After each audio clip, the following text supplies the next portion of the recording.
Assalamualaikum warahmatullahi wabarakatuh. Kami dari kelompok 12 akan mempresentasikan hasil diskusi kami, yaitu kombinasi bisnis, yang beranggotakan Arung Restubuana dan Anurlia Hanifah. Kombinasi bisnis. Suatu kombinasi bisnis terkait dengan penggabungan atas pengendalian, kepemilikan dua atau lebih perusahaan yang sebelumnya merupakan entitas terpisah. Kombinasi bisnis dapat mengambil suatu dari beberapa bentuk kombinasi bisnis dan dapat dilakukan dengan cara yang berbeda. Jenis-jenis kombinasi bisnis. Yang pertama adalah merger. Merger adalah kombinasi bisnis di mana hanya akan ada satu perusahaan yang akan bertahan dari beberapa perusahaan yang bergabung dan perusahaan lainnya dibubarkan. Kemudian legal konsolidasi.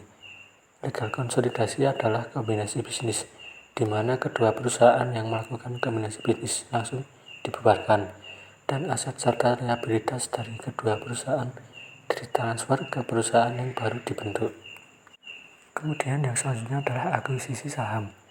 Terjadi ketika sebuah perusahaan mengakuisisi saham, berhak suara perusahaan lain dan perusahaan-perusahaan yang terlibat tersebut melanjutkan operasi perusahaannya sebagai entitas legal terpisah namun saling terkait. Kemudian yang selanjutnya adalah metode untuk melakukan kombinasi bisnis. Yang pertama adalah akuisisi aset. Kadang-kadang satu perusahaan yang mengakuisisi aset perusahaan lain melalui negosiasi langsung dengan manajemen. Perjanjian ini juga dapat menyebabkan perusahaan pengakuisisi menanggung liabilitas dari perusahaan lain. Kemudian yang kedua adalah akuisisi saham. Kombinasi bisnis yang dilakukan melalui akuisisi saham tidak harus melibatkan akuisisi semua saham berhak suara yang beredar. Kemudian yang selanjutnya adalah penilaian entitas usaha. Semua pihak yang terlibat dalam kombinasi bisnis harus meyakini adanya kesempatan untuk memperoleh keuntungan jika mereka setuju untuk berpartisipasi. Sulit untuk menentukan apakah suatu proposal kombinasi bisnis menguntungkan. Yang pertama, nilai aset dan liabilitas. Nilai dari setiap aset dan liabilitas suatu perusahaan biasanya ditentukan melalui penilaian. Untuk beberapa pos, nilainya dapat ditentukan relatif mudah, seperti investasi yang diperdagangkan secara aktif dalam pasar efek atau utang jangka pendek. Contohnya bisa terlihat pada layar berikut ini.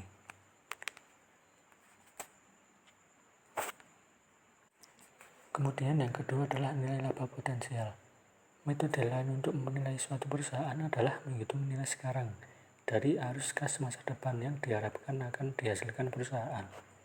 Metode ini mengharuskan adanya penentuan nilai dan waktu dari arus kas masa depan dan mendiskontokan arus kas tersebut ke nilai sekarang pada tingkat bunga diskonto yang sesuai untuk perusahaan tersebut.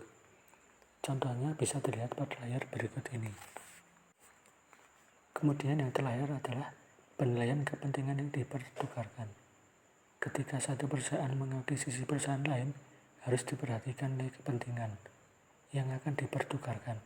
Tidak terlalu sulit jika kas yang digunakan dalam akuisisi, penilaian akan semakin sulit jika yang dipertukarkan adalah sekuritas, terutama jika sekuritas tersebut adalah sekuritas baru yang tidak diperdagangkan atau sekuritas dalam fitur yang tidak biasa. Selanjutnya, akuntansi untuk kombinasi bisnis. Secara umum, akuntansi akuisisi konsisten dengan akuntansi yang lebih cenderung ke arah pengakuan nilai wajar. Berdasarkan akuntansi akuisisi, dampaknya pihak pengakuisisi dalam kombinasi bisnis menilai perusahaan yang diakuisisi berdasarkan nilai wajar yang dipertimbangkan dalam kombinasi tersebut, dan nilai wajar dari setiap kepentingan non-pengendali yang tidak diakuisisi oleh pihak pengakuisisi. Berdasarkan metode akuisisi, pihak pengakuisisi mengakui seluruh aset yang diakuisisi dan liabilitas yang ditanggung dalam kombinasi bisnis, serta mengukurnya pada nilai wajar tanggal akuisisi. Akuisisi dibedakan menjadi dua, yaitu pengukuran nilai wajar dan menggunakan metode akuisisi. Pengukuran nilai wajar. Pihak pengakuisisi harus menilai pada nilai wajar dalam kombinasi bisnis. Setiap aset dan liabilitas yang diakuisisi serta adanya kepentingan non-pengendali pada pihak yang diakuisisi. Menggunakan metode akuisisi. Berdasarkan metode akuisisi, nilai wajar tanggal akuisisi penuh dari aset-aset individu yang diakuisisi, baik aset berwujud maupun tak berwujud, serta liabilitas yang ditanggung dalam kombinasi bisnis yang diakui. Kemudian ada goodwill.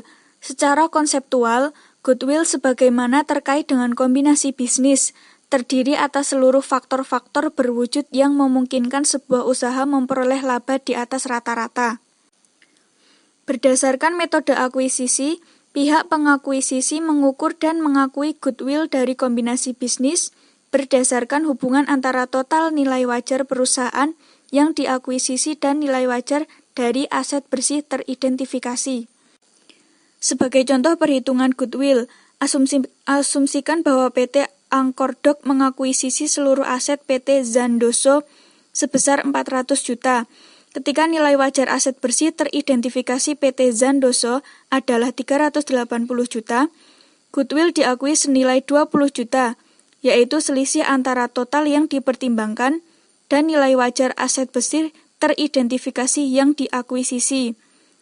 Apabila sebagai ganti akuisisi aset, PT Angkordok mengakuisisi 75% saham biasa PT Zandoso senilai 300 juta rupiah dan nilai wajar kepentingan non-pengendali adalah 100 juta rupiah, maka goodwill dihitung sebagai berikut.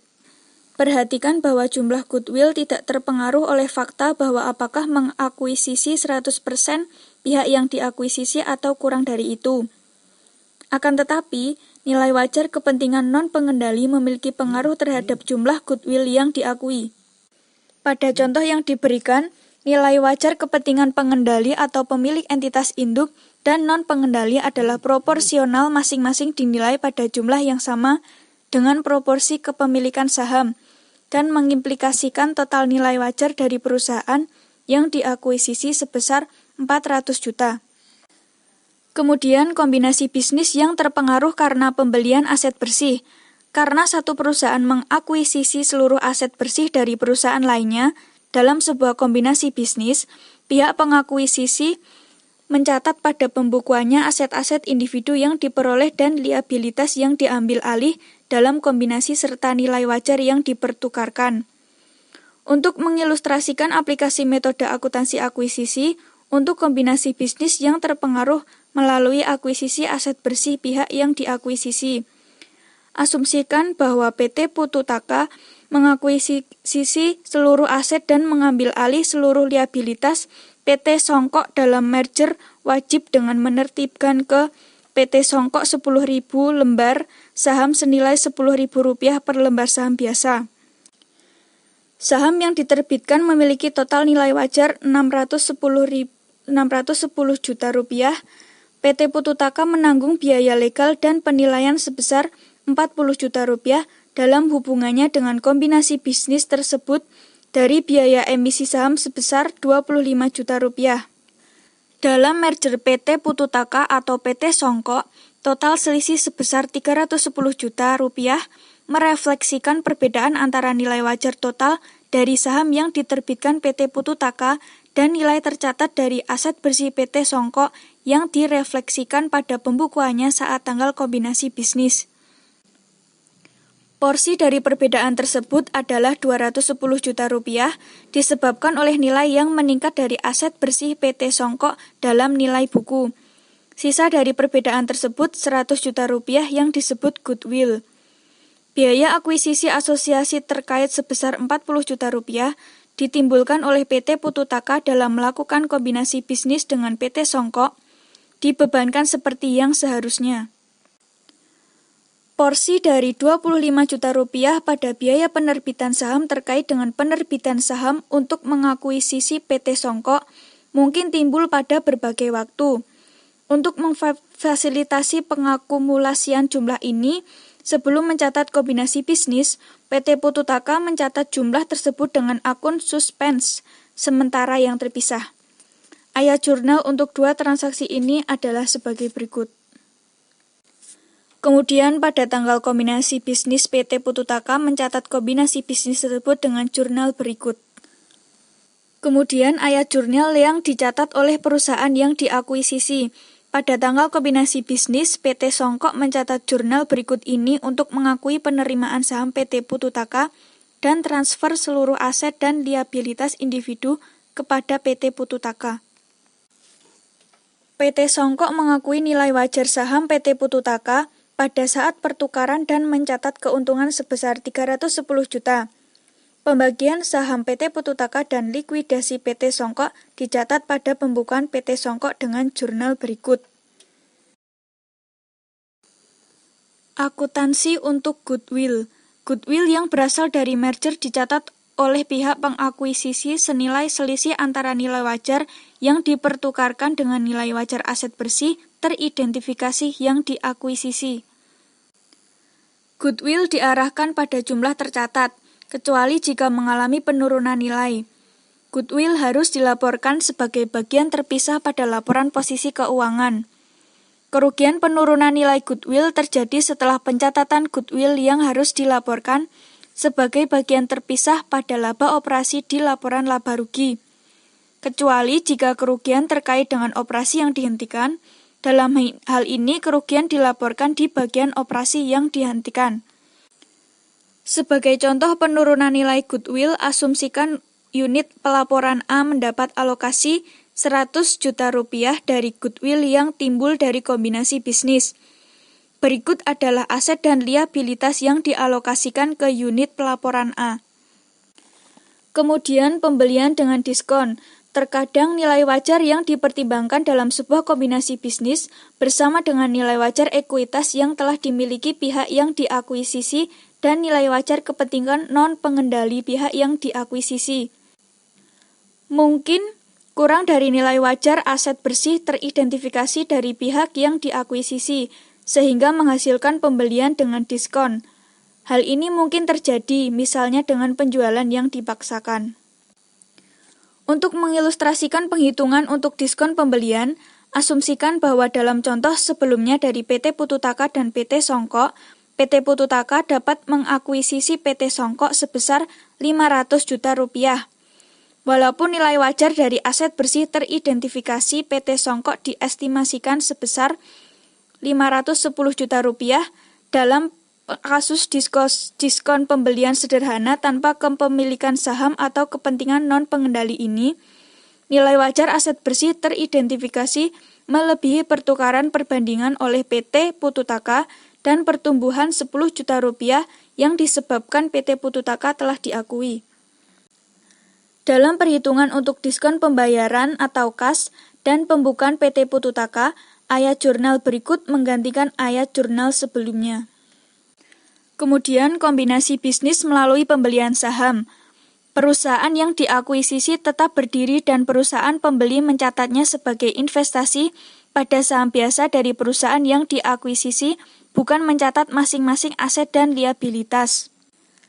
Sebagai contoh, jika PT Pututaka menukarkan 10.000 lembar bersahamnya dengan total nilai pasar 610 juta rupiah untuk sebuah saham PT Songkok dalam transaksi pembelian, dan timbul biaya merger sebesar 40 juta rupiah dan biaya penerbitan saham 25 juta rupiah yang sebelumnya dicatat dalam akun beban tanggungan.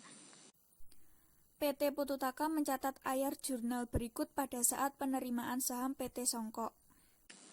Ketika kombinasi bisnis dilakukan melalui akuisisi saham, perusahaan yang diakuisisi dapat terus beroperasi sebagai perusahaan yang terpisah, atau perusahaan yang diakuisisi tersebut dapat merger dengan perusahaan pengakuisisinya. Kemudian pelaporan keuangan setelah kombinasi bisnis. Laporan keuangan yang disiapkan setelah kombinasi bisnis hanya mencerminkan entitas gabungan dari tanggal kombinasi bisnis. Ketika kombinasi bisnis terjadi selama tahun fiskal, laba yang diperoleh perusahaan akuisisi sebelum tanggal penggabungan tidak dilaporkan dalam laporan laba rugi perusahaan gabungan. Untuk mengilustrasikan pelaporan keuangan setelah kombinasi bisnis, asumsikan terdapat informasi berikut untuk PT Pututaka dan PT Songkok. PT Pututaka mengakuisisi seluruh saham PT Songkok pada nilai bukunya 1 Januari 20X1 dengan menerbitkan 10.000 lembar saham biasa. Setelah itu, PT Pututaka menyajikan laporan keuangan komparatif untuk tahun 20X0 dan 20X1. Laba bersih dan laba per saham yang disajikan PT Pututaka dalam laporan keuangan komparatif untuk 2 tahun adalah sebagai berikut. Kemudian, pertimbangan tambahan dalam akuntansi kombinasi bisnis. Yang pertama, ada ketidakpastian dalam kombinasi bisnis. Ketidakpastian mempengaruhi sebagian besar pengukuran akuntansi, namun lazim dalam kombinasi bisnis. Kemudian ada periode pengukuran. Karena pihak pengakuisisi mungkin tidak memiliki informasi memadai yang tersedia segera untuk menentukan nilai wajar secara tepat. PSAK 22 memperbolehkan sebuah periode waktu yang disebut periode pengukuran untuk memperoleh informasi yang diperlukan. Periode pengukuran berakhir setelah pihak pengakuisisi memperoleh informasi yang diperlukan mengenai fakta-fakta pada tanggal akuisisi, tetapi tidak lebih dari 1 tahun. Kemudian ada pengecualian untuk prinsip pengakuan, ada liabilitas kontingensi, tata syarat di bawah PSAK 57, provisi, liabilitas kontingensi, dan aset kontingensi tidak valid dalam mengukur nilai liabilitas kontingensi pada tanggal akuisisi. Namun, pengakuisisi menyadari bahwa liabilitas kontingensi pada tanggal akuisisi dari kombinasi bisnis hanya jika liabilitas merupakan liabilitas yang muncul dari transaksi atau kejadian lalu dan bahwa nilai dapat diestimasi secara reliabel.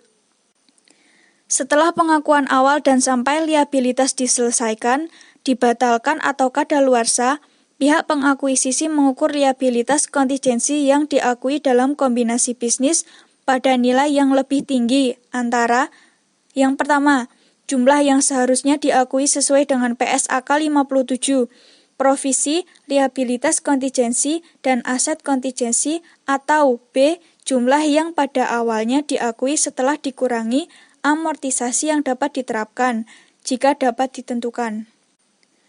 Kemudian ada ganti rugi aset.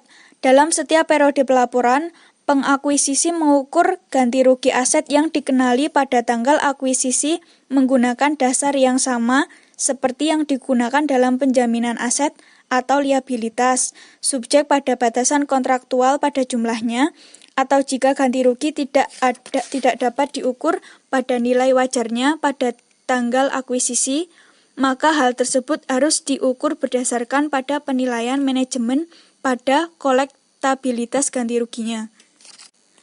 Kemudian ada ekuitas non-pengendali dilakukan sebelum kombinasi bisnis.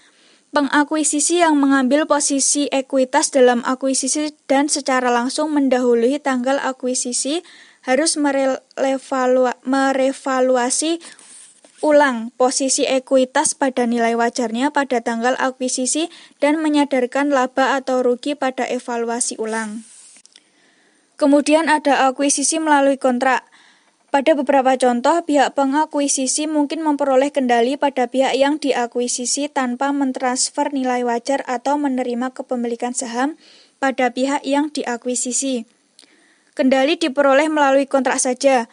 Pada kasus seperti ini, jumlah aset bersih pihak yang diakuisisi pada tanggal akuisisi berasal dari kepentingan non-pengendali dan dimasukkan dalam kepentingan non-pengendali yang dilaporkan pada laporan keuangan konsolidasian berikutnya.